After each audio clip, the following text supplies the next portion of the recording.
അവൾ ആക്ച്വലി ഭയങ്കര സ്റ്റുഡിയോസ് ആണ്. ക്ലാസ് ഫസ്റ്റ് സെക്കൻഡ് അങ്ങനെയാണ് അവളുടെ ഫ്രം ദ ബിഗിനിങ്. പിന്നെ 11th ഗ്രേഡ് കഴിയുമ്പോഴാണ് അവൾ ഇത് പറയുന്നത്. അതിനു മുമ്പ് ബൈക്ക് റേസിംഗ് ഒക്കെ ഇൻട്രസ്റ്റ് ഉണ്ടായിരുന്നു. എനിക്ക് അതിൽ അത്ര ഉണ്ടായിരുന്നില്ല. പിന്നെ ഇത് അവള് പറയുമ്പോഴും ഞാൻ വിചാരിച്ചു ശരി കുറച്ചു പോയാൽ അവളുടെ മൈൻഡ് മേ ബി ചേഞ്ച് ആവുമെന്ന് വിചാരിച്ചു. ഒന്ന് മെഡിസിൻ എടുക്കട്ടെ, അങ്ങനെ നമ്മള് വളരെ ഒരു എല്ലാവരും തിങ്ക് ചെയ്യുന്ന അങ്ങനെയാണ് തിങ്ക് ചെയ്യുന്നത്. പക്ഷെ അവള് അങ്ങനെയല്ല, ഭയങ്കര ലോജിക്കൽ പേഴ്സൺ ആണ്. കുറച്ച് entirely she's little different from. ഇപ്പം എന്താ നിങ്ങളുടെ ഇടയിലുള്ള സ്പേസ് എന്ന് വെച്ചിട്ടുണ്ടെങ്കിൽ മോള് അങ്ങ് ഉയരങ്ങളിലാണ് അല്ലേ? അമ്മ ഇവിടെ ഇങ്ങനെ ഷൂട്ടിന്റെ പ്രൊമോഷൻസ്, അപ്പം ഒരുപാട് ടൈം സ്പെൻഡ് ചെയ്ത വ്യക്തികളായിരുന്നു നിങ്ങൾ രണ്ടുപേരും അല്ലെ? ചേച്ചി അങ്ങനെയായിരുന്നു. വൺസ് അവള് ഇതിന് തുടങ്ങുമ്പോഴേ കുറച്ച് ബ്രേക്സ് എല്ലാം ഞങ്ങൾക്ക് ഉണ്ട്, ഗ്യാപ്സ് എല്ലാം ഉണ്ടാവും. അവള് പിന്നെ അവളുടെ ഫ്ലൈയിങ് സ്കൂൾ ഫ്ലോറിഡയിലായിരുന്നു. അപ്പൊ ഒരു 1.5 കൊല്ലം ഇങ്ങനെ കുറച്ചായിട്ട് അവള്. അപ്പൊ ആദ്യത്തെ ഗ്യാപ്പ് വന്നപ്പോ തൊട്ട് എങ്ങനെയാണ് അത് ചേച്ചിയിലേക്ക് നല്ലോണം എഫക്ട് ചെയ്ത് കാണുമല്ലോ, നിങ്ങൾ രണ്ടുപേരിലേക്ക് എഫക്ട് ചെയ്ത് കാണും, എങ്ങനെയാണ് അതൊന്ന് മാനേജ് ചെയ്തെടുത്തത്? ഫസ്റ്റ് അവള് ഗ്രൗണ്ട് കോഴ്സ് വന്നിട്ട് ബാംഗ്ലൂരിൽ ചെയ്തു.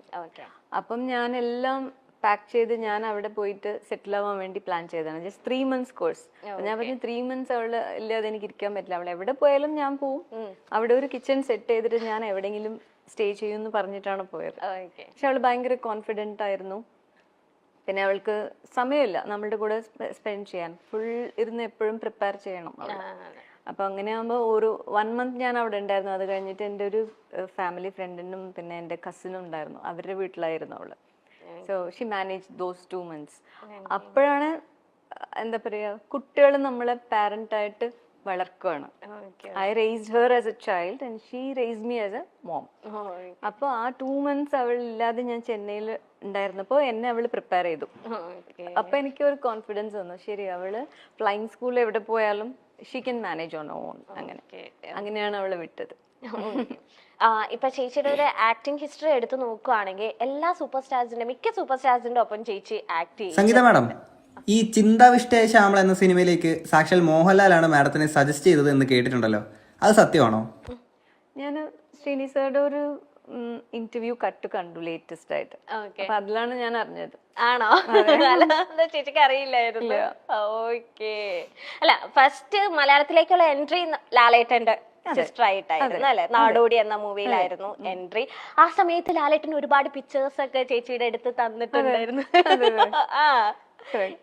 സെറ്റിലുള്ള പിക്ചേഴ്സ് ആണോ, സിംഗിൾ പിക്ചേഴ്സ് ആണോ? അല്ല, അത് ആക്ച്വലി ഷൂട്ടിംഗ് കൊടൈക്കനാലിലായിരുന്നു. അപ്പൊ വളരെ ബ്യൂട്ടിഫുൾ അറ്റ്മോസ്ഫിയർ ആണ്. അപ്പൊ മോഹിനി ചേച്ചിയാണ് അതില് ലീഡ്, ഫീമെയിൽ ലീഡ്. അപ്പൊ ലാൽ സാറിന്റെ ഫോട്ടോഗ്രാഫി ഇൻട്രസ്റ്റ് ഉണ്ടായിരുന്നു തോന്നുന്നു. സോ എല്ലാവരും എടുക്കുകയാണ്. അപ്പൊ എനിക്കും കുറച്ച് എന്റെ കാൻഡിഡ് പിക്ചേഴ്സ് ആണ് കുറച്ച് കിട്ടി. അതിപ്പോഴും സൂക്ഷിച്ചു വെച്ചിട്ടുണ്ട്.